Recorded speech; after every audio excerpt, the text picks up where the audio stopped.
gonna let everybody get settled in, and then we're gonna open up the phone line. So once you start calling in, make sure. I need y'all listen. Hold on, Marquita, take the number off real quick. I need y'all when you call in.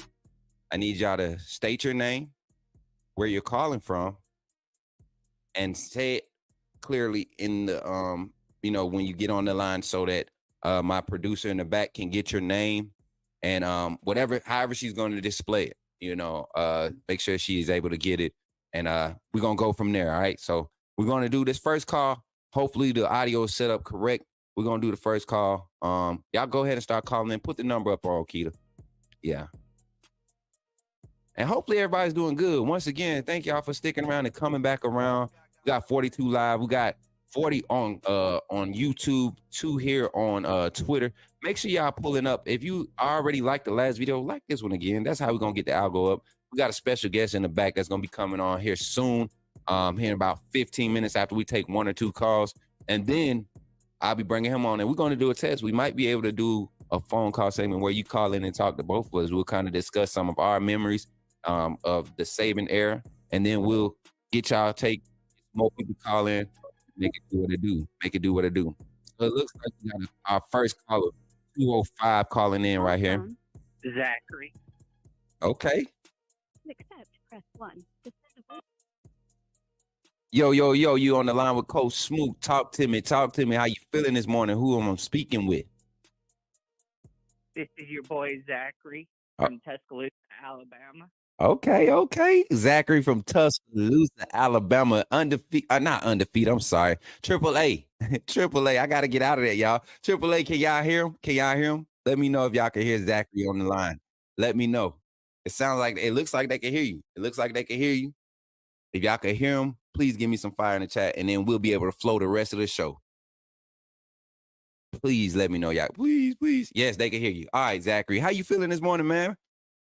I'm doing good. I had to hop on real quick because, I talked to you yesterday and you told me to call in anytime. So I wanted to call in, but I'm going to visit today. I had to hop in because I didn't know how long you was going to be on and how long I'm going to be visiting with her. So I had to hop on as soon as possible so I could talk to my boy. Yeah, man. Look, I had to bring you on. Look, this is the first official day. Yesterday was a test. Today is the official. Right. So now we could get into the nitty gritty of how this thing is going. So the fact that you my first call on the first official show, I just want to say congratulations, man. Thank you for supporting, man, for real. And I want to give you your flowers, man, while you're here, man. You've been a long time supporter of your boy, man. And so I just want to say thank you, man. And I appreciate you calling in today. What's your favorite Saban memory, man? Let's get into it. My favorite Saban memory is probably this whole last season, his last season. Because the coaching job it took to coach up Jalen and get everybody and to reach the achievements that this team has reached when everybody was doubting us. Right. And not only to, only lose one game, but to make the playoffs as well, especially with as well as all of college football was playing this year, and and just came up just that short, against Michigan. But hey, you got to give them their credit. They had awesome defense this year, and our offensive line didn't play up to snuff to stop them to win the game. And that's 100% fact, Zach. Like I try to tell people, man, this team, as poorly as we played on a consistent basis to reach the heights that we reached, it took special play from special players. And that's why I feel so confident coming into this season. New staff, new energy. But you're right, man. This season, probably, if I had to rank this season, it probably wouldn't be in my top 5 during the 17 years Saban was here. But it probably, when you're talking about the emotional roller coaster, it probably did provide one of the biggest emotional roller coasters. And maybe the second year, probably last year under Bryce too, knowing all that talent that, we brought back, and not to have the coordinators and, the coaching staff that was able to put guys in the right position to be successful, and take it all. While Bryce was here, that's crazy. We missed out on getting a national championship with a generational talent. So these last 2 seasons, I probably say, was probably the most emotional, man. Probably the most emotional.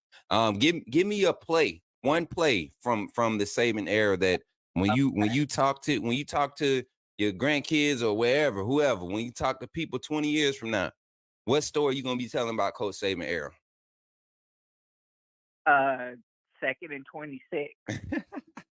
Well, I knew you was gonna say that, Zach. I knew you was gonna say that, man. I knew you was gonna say that, man. That's crazy. And why? Why is that play the one for you? But because what it took, the kind of effort it took for Tua to come in the second half, never starting a game, and to have the talent and the capability to will that team to victory, Yeah. And I mean, yes, did he have his bumps in the game? Of course, any freshman quarterback's going to have their bumps, but he did an excellent job. And I mean, if the kicker was better, we wouldn't have had to go to overtime. Yeah, absolutely correct, man. Yeah, absolutely correct. Well, Zach, closing statements, man. We got a lot of people ready to talk today, man. Right. I'm excited to hear everybody, man. But I'm even more excited that you was my first caller, man. It's crazy. You just been following me, man, for a while, and so to hear your voice and allow you this space, man, to just kind of express yourself and get involved with the community. I know everybody's happy to hear your voice, man, and you always bring the good spirits. And so, what's your closing remarks, man? How you feeling with Coach Saban finally laying it down? Like, let's close on that. How do you feel with accepting? Like, what's your feels around accepting Coach Saban retiring? Like, how you feel now? I'm still processing it because we really didn't get a chance to process it when it was happening because all the players were leaving. There was Twitter, the media was blowing up constantly there for a while, and then the Coach DeBoer hire, and people bashing his name, and all that because he, can't. They say he can't compete in the SEC, and now that it's starting to quiet down, I can, sit down and sit on the front porch, get in the rocking chair, look out in the wilderness and in the wood line into the front yard, wherever you are, look to the skyline and say, oh, Coach Saban really ain't going to be coaching Alabama football next season. That's crazy, huh, Zach? Right. Yes. Well, I appreciate you. I'll holler at you later, Coach Smoot. Man, much love. Much love, my boy. Look, every time you call in, man, it's a good time. I appreciate you, man. Appreciate your support. And keep calling in, man. Every time you see us go live, every morning we're live, you got a chance to call in, my boy. All right, man. All right, man. Roll Tide. Roll Tide. Yes, sir. Yes, sir. That's Zach, y'all. Zachary Will, just my guy, man. Look, been following us. He be in the chat getting active, man. He be really in the chat getting active. I really like to see that. Dennis King. We got Dennis Key on the line. 1. To send a voicemail, press 2. Hold on, we're gonna put him on hold for 2 seconds. Dennis, if you're in the back, hold for 2 seconds.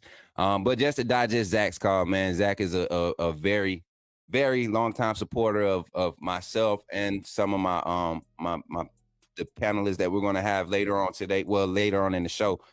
So it was good to hear his voice. But now we got Dennis on the line, man. Hold on. What's up? You on the line with Coach Smoot. Dennis, where you calling from, man? And tell us your name again. All I heard was Dennis. Hey, what's up, man? You know who this is. This is Dennis King, King Family Reacts. Okay. Mr. King Family Reacts in the chat, man. That's my dude. He on the line now. What's up, brother? How you feeling? Man, I'm feeling good, man. It's Friday, man. Feeling blessed, feeling good. How Man, about you? I'm feeling good, man. Look, today I got to the gym this morning. You know, I almost wore a tank top because your boy had a good little pump going. You know what I'm saying? I'm telling y'all, this 14-day transformation about to be real, man. So I'm feeling good. About to eat a little something on stream. You know what I'm saying? I had some eggs that I was frying, but I had to get up here and get started. So boss lady over here doing double duty right now. So, but yeah, man, how you feeling, man? How your morning going? Morning's going good, man. I got up this morning, got the boys off to school, jumped on a reaction video that's already got 10,000 views in like 2 hours. So it's a good day. That boy be cooking, man. I'm telling you, I'm gonna find when I find out the recipe. Please don't try to shut me down, man. I'm trying to learn from the best, man. I just want to be able to. I want a little bit of money too, man. But nah, man. I love what you do, man. So. You know, we're talking about our Saban era memories, man. So take the floor, man. Just give us Saban era when you think about it. What's the feels, man? So I was thinking about this a little while ago when I listened to Zach call. I don't know if I can come up with just one memory. I think I have two specific ones. But the biggest thing for me when it comes to Saban is his character and how he stood up for his players. I cannot remember the player's name that got in trouble, and everyone was calling for him to get kicked off the team. Saban in the press conference was like, you know, what am I supposed to do? Kick this kid off the team because he made a mistake? Like, you know, are we in a place to not give second chances to these kids? Like, what are they supposed to do? We're supposed to just abandon them? He's like, no, I'm not going to do that. He did that time and time again. And even with the whole Tony Mitchell situation, you know, like Saban's always stood up for the players. And I guess another example, after the national championship game against Georgia, how he told Will and Bryce to sit back down and then said what he did, said what he said about Will and Bryce after that game. That's just speaks to who Saban is. And I don't know, that's the mark of a man right there. That's something that we should all strive to do, to build people up, to build character, to build people into men. And yeah, man, that's pretty much it, man. I think it's kind of those three examples and many more that just speak to his character. Right, man. And that's what I tell people a lot of times. I was watching a video. Shout out to Bussin' Boys, man. That I watched their YouTube video last night when they was hanging out with Jalen Miro and Tyler Booker. If you haven't seen it, very entertaining, but also very insightful because you could see how Coach Saban was still impacting young men's lives with, you know, Jalen Miro is what, 21 now? Coach Saban is 72 now. And that's a 50-year gap, man. And you have a gentleman that's able to connect with young men who understand the real values in life, not chasing a bag, not looking for just stardom, but young men who want to become men, like men who have quality. You get what I'm saying? Men who can go out into the community and continue to upbuild the community outside of playing, you know, carrying a pigskin. You get what I'm saying? So it's one of those things where you look at the character of Coach Saban and you see how infectious it was. You can go through just about every year on that roster and you could find 7 or 8 players, not to discredit any other players or to say they don't have it, but the ones that are in the spotlight that are seen in the public eye, you can find 7 or 8 from just about every team that's like upstanding citizens right now, either giving back to the community or contributing to the betterment of college football with personal development training for players and recruits in the state. Like, it's just he revived, honestly, Coach Saban revived the athletics atmosphere of the state of Alabama, because before him, you know, guys were really trying to lead a state. They weren't trying to go to Alabama. So yeah, I mean, I like how Coach also too. He also he pushed to get your degree. You know, he wanted them to develop on the field and off the field. He said it time and time again. He pushed for degrees because he knows just as well as everybody else that there's a lifetime you know, expectancy. Like it's a short life on the football field in the pros. You got to have something else to fall back on. And if you're not investing your money the right way, if you're just out there spending crazy, you're going to get washed up. He wanted to make men out of those kids, and I just really appreciate him, his character, and him trying to push that and mold those men into those upstanding citizens that you were talking about. Exactly, man. Now let's switch the conversation just a little bit. Now we got to really dial it in, man. This is where we can kind of get excited. What game, bro? You got to pick one. I know it's a lot, but you got to pick one. You got to pick one. What game? I missed this part of the conversation. What game? Part is this? What game of the Saban era? When you 20 years from now, when you telling your grandkids, what game you talking about? What game from the Saban era? Y'all should have been there for Coach Saban era when we played. Boom, your story. Georgia national championship game, to be able to recognize that they had Jalen's number in that game, and to bring out Tua and just completely flip that game over in the second half. That right there, like, it takes balls to be able to make that kind of change. You got a kid in Jalen Hurts who is balling his brains out, and for some reason he just could not get it going against Georgia. To be able to make that switch, that's a bold move. It worked. Won a national championship. I'm going to say two. You said one game. I'm going to say two games. Yeah. The SEC championship, where it was the flip. They had Tua's number. He flipped back to Jalen. Yes, sir. That right, bold coach. And that's one thing that I'm excited about too, man. A lot of people don't realize, like, Coach Saban really made some bold moves as the head coach at Alabama, like some very bold moves, and people not gonna ever give him his credit, but Coach Saban was different. He was definitely different. Different. Marched to the beat of his own drum, and that's why you have everybody else trying to emulate that. 100%, man. Last statement before I let you go, man, because now we got a special guest coming on here in about 5 minutes after I give my little spiel. But, man, okay, now that Coach Saban is retired, and I know you heard Zach say it on the last call, we're just not getting a chance to really digest it. Where are you at with that whole process? Like, we're in therapy session now. Where are we at with our Coach Saban retired process? Man, that hit me hard in the beginning. I didn't know what to do. We're talking football, man, but we love Alabama, so I didn't know what to do. I think that has settled. It's like a relationship. We got a couple of months. You can digest it. I'm okay with it. He didn't leave us completely. He's still there. I'm okay with it. What I'm excited about is the setup for Coach KD at this point. My being sad about Saban leaving has turned into great excitement for KD, and I'm ready to shut people up. Man. People think Alabama's over. People think Alabama's done. Coach KD can't get it done. I'm all of the mindset of wait and see.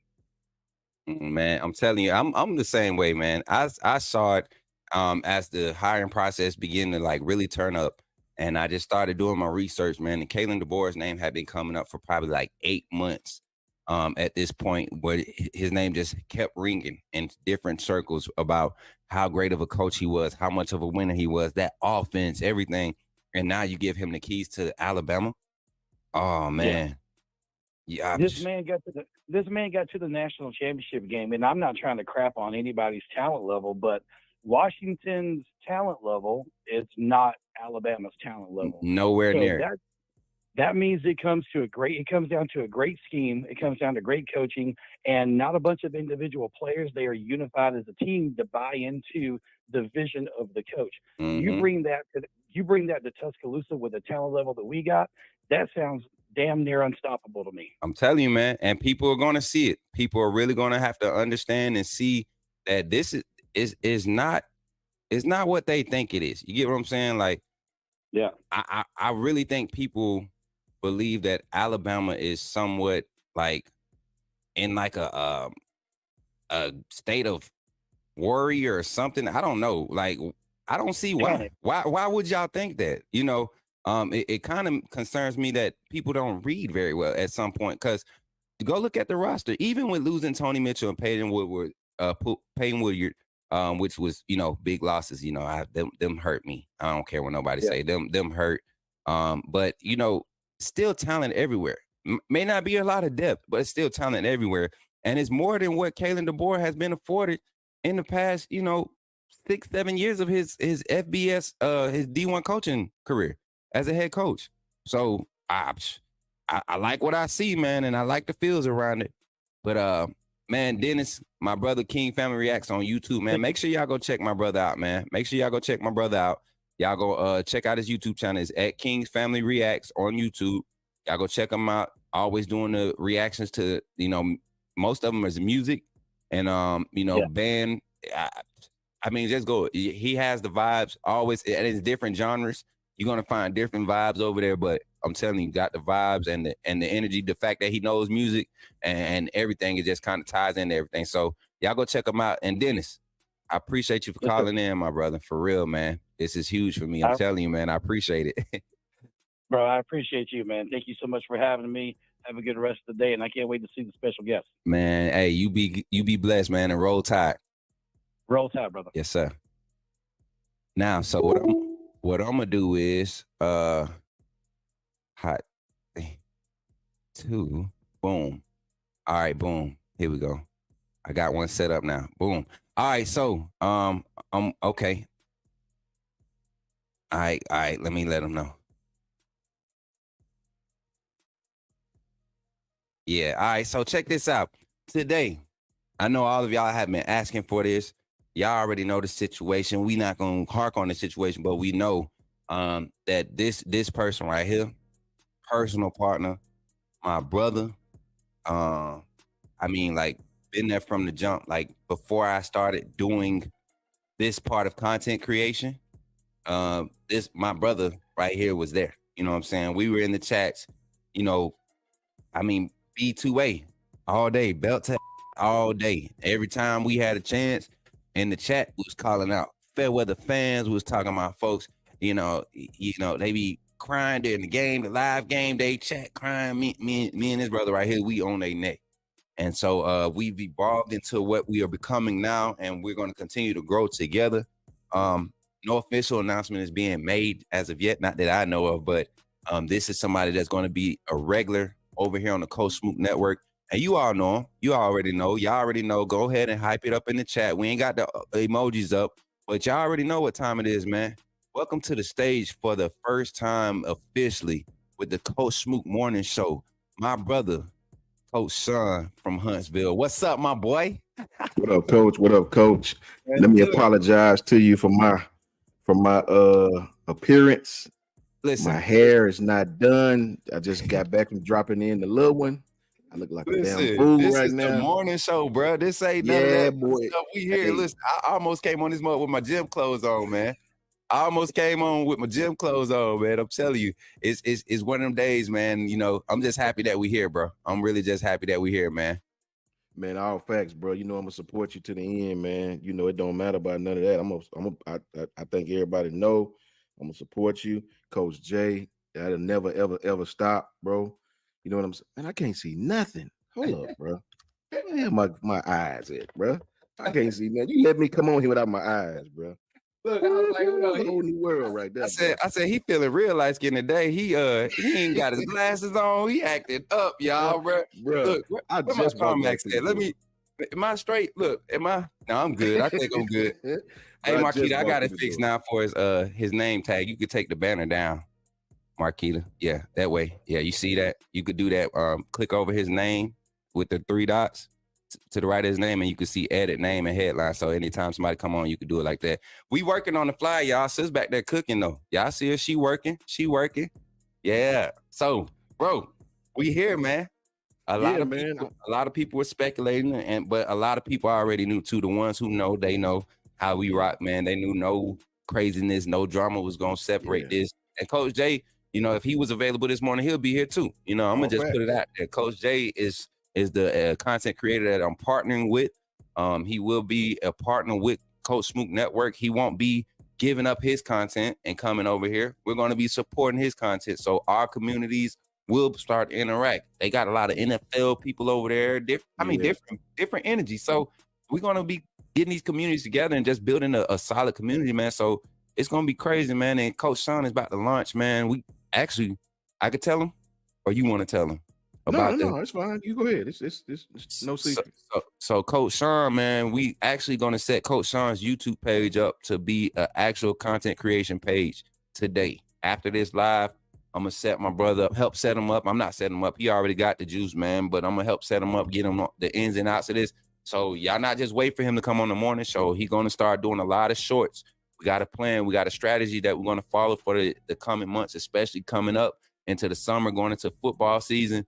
We're going to make this thing blow up, man, and I'm going to support my brother just like he done supported me. So, yes, we a network, but, hey, everybody about to eat, man. Everybody about to eat. Coach Son, take it away, man. Tell the people how you feeling today.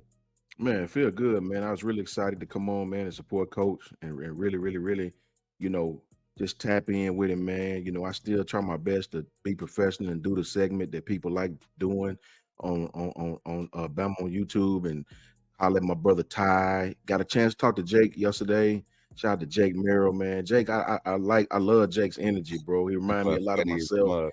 It feels good to have somebody else in there that's just as confused by this YouTube stuff as I am, right? Don't know nothing, bro. This morning, I'm gonna show you how bad I am with this stuff. I'm on Discord. I didn't know that we wasn't on. I'm like, man, I'm trying to hear, but it wasn't even a hearing segment. In Discord. I'm like, bro, I'm terrible with this stuff, bro. You know what I'm saying? So I'm going back to the chat, and then when it ended, I thought it was something I done. Did I get something wrong? So, bro, I got a lot to learn, bro. I got a lot to learn, but I'm just happy, man. I'm just happy to support you, support Jans. Ty's Ty Hates is always absolutely awesome. Yeah. Support him. Just try to get my own little page, man, so I can kind of do the content thing on my own and sort of, learn from these guys as I always have. Learn from all of them, man, and continue to learn. That's what the vision is, man. I know people want to hear this part. Like, the vision was originally to bring content creators under one umbrella to provide exposure and kind of bounce off each other so that communities weren't, even if it's differences of opinion, we can do that together and have quality content to bring. That's what the plan is, so not everybody's going to be button up collar, blue collar, all that stuff. Not everybody's going to be hood. Not everybody's going to be country redneck. Like, we really we're going to be us, and you're going to see there's going to be plenty different faces. This won't be just, a bunch of black content creators, because I know that's what people think we're doing. But no, I got an Asian that folks don't want to hear right now. And I don't mean to sound racist or anything, but I got one that people don't want to hear. And he talk great quality football, man. You don't have to grow up in Alabama and play at the University of Alabama to know football. You can literally just watch it and go to clinics and do all this other stuff and learn football. And that's what we're trying to do, man. Create a space where we can network and continue to build our followings, because I'm not for everybody. Coach Sean not for everybody, so it's somebody out there that's for everybody, for that certain group of people. And that's what we're trying to do here at Coach Mook Network. But, bro, let's jump into the conversation, man. Let's talk about. Can I say this, Coach Mook, real quick? Go ahead. I think what you just said was very, very, very important, and it need to be highlighted, man. I seen a lot, this for me, and I know for Coach Mook, and I know for Coach Jay, this is not about a color thing. That has never crossed our mind, not even one time. When we came into this together, with all of us in the beginning, we used to talk back in the summer, man, it wasn't about nothing like that. We just enjoyed football. Some of my closest, look at Cynthia Middleton. I love that lady to death, man. Jenny, she has cancer. I love them people to death. Like this ain't about no color, man. This is about right and wrong. This is about coming into a situation with people that you enjoy, something that we started when all of us we was doing shows for free, all of us, and we enjoyed it, man. So this is what it's about, man. It's just about pushing good Alabama content. And the thing that sort of made me sort of feel weird about it all is just the way people was coming on the social media, weird people just attacking for no reason. So I got involved with a couple of them. Then don't give a damn who get mad about it, because I seen videos that had nothing to do with football. People was attacking all this other stuff, and so that just made me feel very, very strange about the situation. You know what I mean? I try to do the best job I can and talk football. I just like talking football. Yep. But I'll never stop supporting these guys because they came in with me when I didn't know nothing. Coach Smook was the one. When Kyle gave us the opportunity, Coach Smook was the one. I wasn't gonna be on no social media, but that one, I was like, nope, nope, nope, nope, nope. Coach Smook was the one, like, bro, you got to make the page. I'll even make it for you. I'll do it for you. And I'm glad he did, man, My because that email has address. really I said, give me your email address. I'm sure gonna did. create it for you. I Sure created did. his handle and everything. I said, what you trying to be called? He's like, man, just my humble opinion. I was like, I got it. Just my humble opinion, sports. And somebody It's a fact. had sports already, but I had to do sports talk. So, and look at what it's becoming now. You get what I'm It's a whole saying? fact. That's literally about to be a show. Just my humble opinion, sports talk with Coach Yeah. Sean. So y'all be looking out for it, man. My brother, and he got the vibe, man. I'm telling you, the radio stations are not ready for when we get this thing all the way squared away and Coach Sean is on the radio in the morning, where you just ride and listen to Coach Sean and then follow up with the Coach Smook morning show. What's my brother Vaughn and his sister and his wife show, the powered couples. You know what I'm saying? Yeah. You start the Yeah. morning off with powered couples after you hear Coach Sean, and then you go into Coach Smook morning show, and then you slide into the with co-host Auntie Reed. Like, it's gonna be a day full of just action-packed energy all day. You can listen in, watch. This network is not slowing down. I'm just telling y'all right now. I'm just telling you right now. And this is what we were doing before we went to Bama Football on YouTube. We were doing this already. So I'm excited for the journey, y'all. But let's get into it, bro. Let's get into it. I want to talk about players, man. Saving era players. When we start talking about, let's break it down by position. Let's go position. Let's start off with quarterback. Greatest quarterback of the Saban era. Greatest quarterback of the Saban era. Okay, before I answer, you got to tell me what you mean by greatest. And I'm gonna do this now. I'm gonna do this. It ain't about national championships. Okay. It ain't about the numbers. It's literally about what they did for the University of Alabama. Like, for university. Gotcha. When you think Alabama quarterbacks under Saban, who's the one that you're gonna be like, okay, he's with Saban and his legacy? If it's about what they did for the university, for the University of Alabama, it got to be, to me, AJ McCarron. Because AJ, how you in school for 4 years and you win championships 3 of the 4 years? 2 is a starter, 1 is a backup. I mean, damn, can you do more? And he went them back to back. Like, it wasn't no skip a year, AJ, and I know that's a different era, different time, but AJ, to me, I know we've had more talented quarterbacks, but AJ McCarron, to me, is the best quarterback to play at Alabama because of what he won. That dude, I'm sure, Bryce is more talented. We know that. But AJ just won, man. Dude won 3 of 4 national natties for the university. And I don't think he lost but like 2 games in his entire career. Listen, so it got to be AJ for me. Facts, man. I'm just because you took mine, I'm gonna go the other way. I'm gonna go. I'm gonna give it to. I'm gonna have to go with Bryce. I'm gonna have to go with the other option. You get what I'm saying? Like, for the time that he came in, Bryce came in before NIL, right? Before it was official. He survived in NIL, and then he thrived the second year of NIL, while not having a competent coordinator to even set him up for success. The offensive line struggled, broke records, Heisman winner.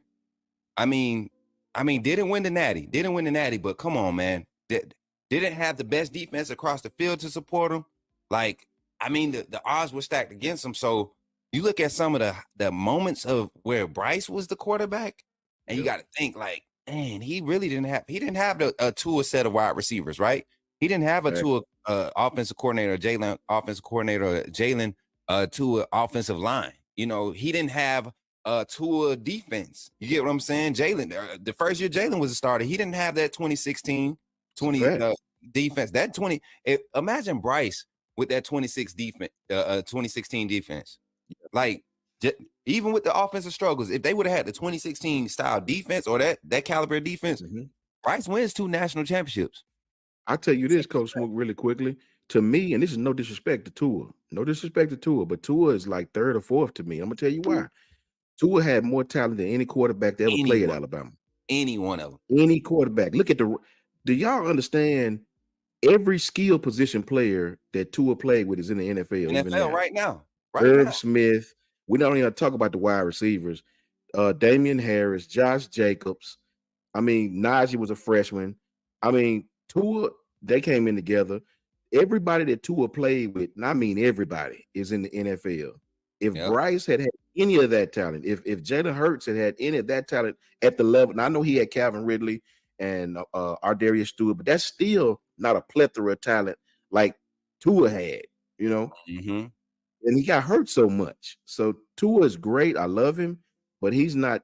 To me, I wouldn't put him on Bryce level or AJ's level. Just me. Yeah, and honestly, AJ Bryce, Tua barely and it's only because, like you said, he has so much talent. Tua not pushing past like a Jake Coker type jump, because Jake Coker came in like, I mean, just won the team. You know, Yep.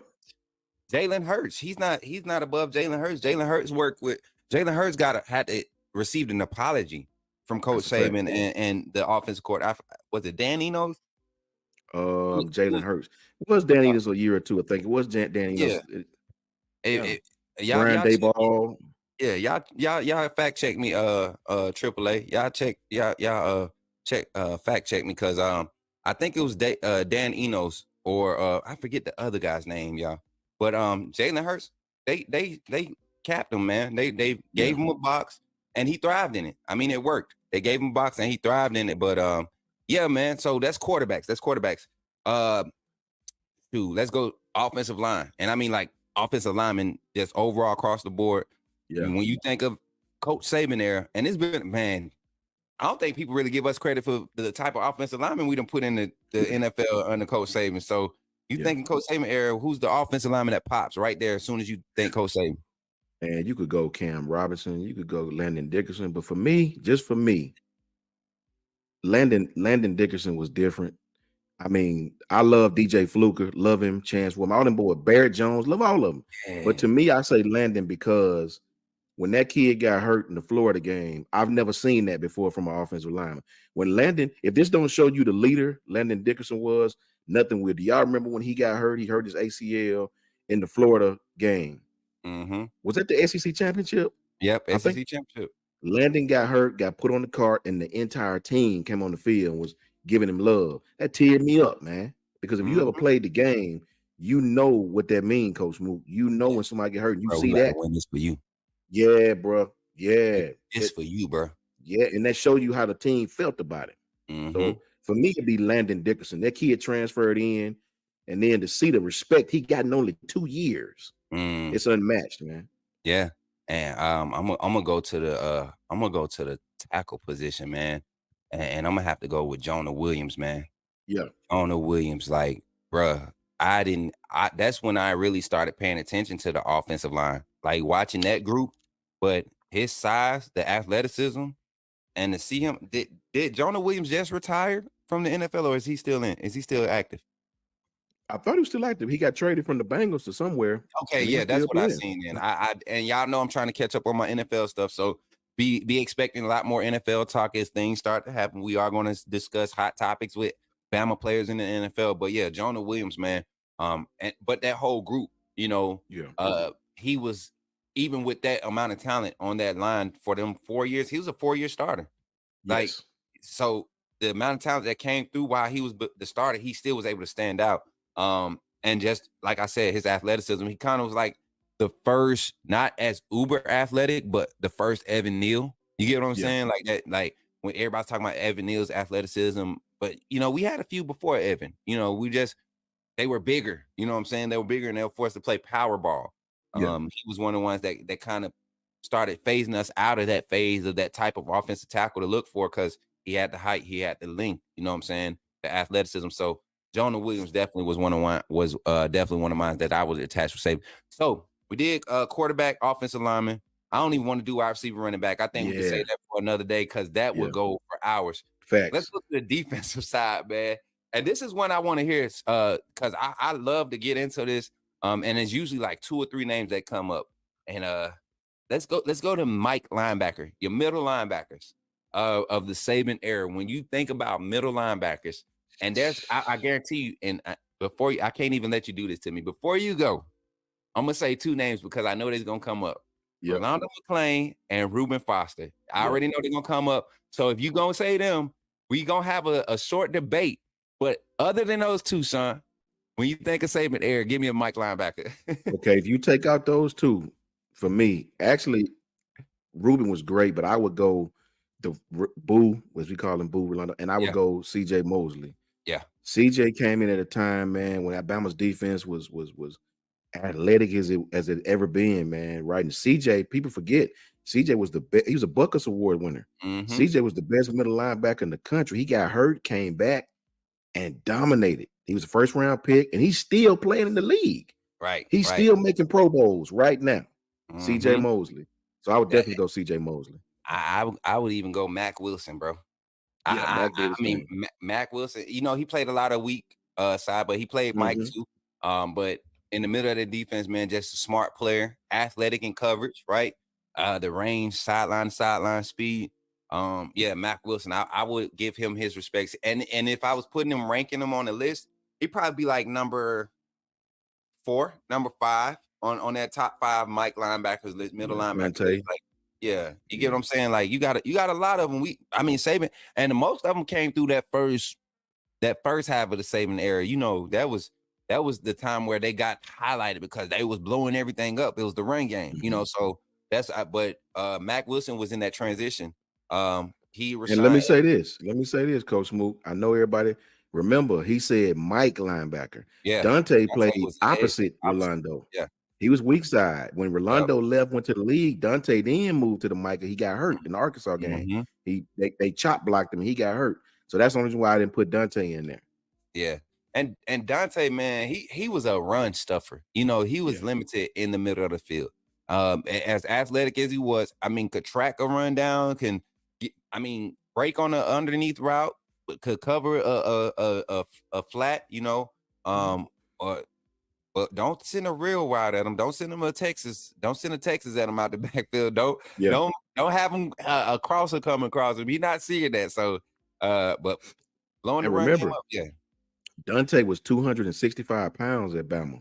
When he got to the NFL, Belichick made him lose all that weight. Dante got down to like 240 and played on the outside. 240, he was a pass rusher then. So but man. So so let's have this Rolando. Let's have this Boo and his Reuben debate, man. I'm telling you, it's easy for me, bro. But I'm gonna let you go first. Yeah, it's easy for me. Look, man, I love Reuben. Reuben was one of the most physical linebackers to play at Alabama, right? But when you talking about middle linebackers who commanded, dude, do you all know, and I know this kid personally. I know his mama, Tanya. I can call these people now. His nephew, Chris, is my homie. You know what I mean? His younger nephew, Tymir, rest in peace. I know this kid grew up right here on 12th. If Travel Pernell Sportscast, and he'll tell you 12th Street. Travel Pernell know what I'm talking about. Right up there, Chris McClain. Travel know what I'm talking about. These are my boys. Yeah. Right.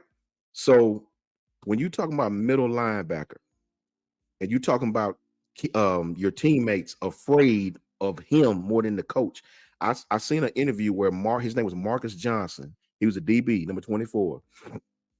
Right before the kid from St. Pius X. He was 24 before he was. He said that, man, we was more afraid of disappointing Rolando than we was Coach Saban. Boo was that general, man. He was physical. Do you realize them kids didn't give up a 100-yard rusher all season? Right. This back when people used to run the ball, Darren McFadden and all them. Rolando McClain was a monster, bro. Like when I tell you monster, Reuben was a hard hitter. I believe a harder hitter. But when you talking about intimidation, when you talking about a space eater, a gap filler, you know, somebody that you just were not going to run the ball in that front seven, and it wasn't going to happen. This kid was 6'3", 6'4", 255, and just was dirty. He wasn't even dirty with the R. He was dirty. Right? Yeah. And I got to go with Boo. Boo was the general. Even with Coach Saban would tell you Rolando was the general. He set the tone for the Saban era linebacker. He put the mark, and nobody ever exceeded, bro. Nobody ever exceeded. You had some